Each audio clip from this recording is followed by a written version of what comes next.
do you still consider yourself a leader on climate change?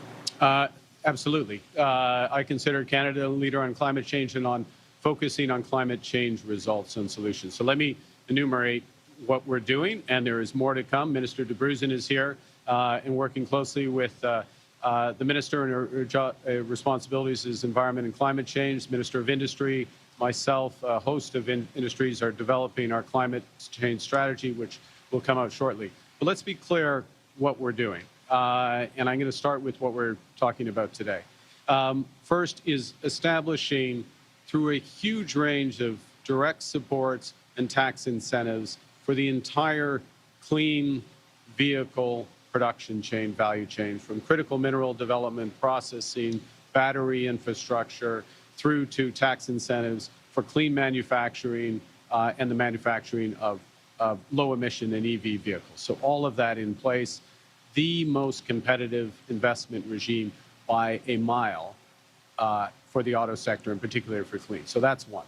Number two, incentives for consumers to adopt EVs being put back in place.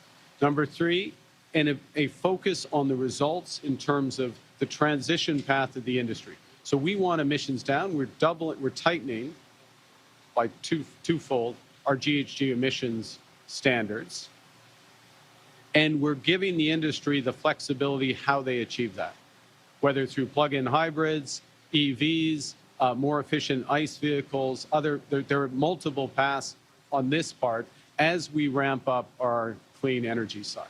In addition, and I'm not going to make this too much longer, in addition, I alluded to this, I said it, and you will see it shortly, we are putting in place an electricity strategy, a good conversation with the provinces around this, to double the scale of our grid in this country, which is a clean grid.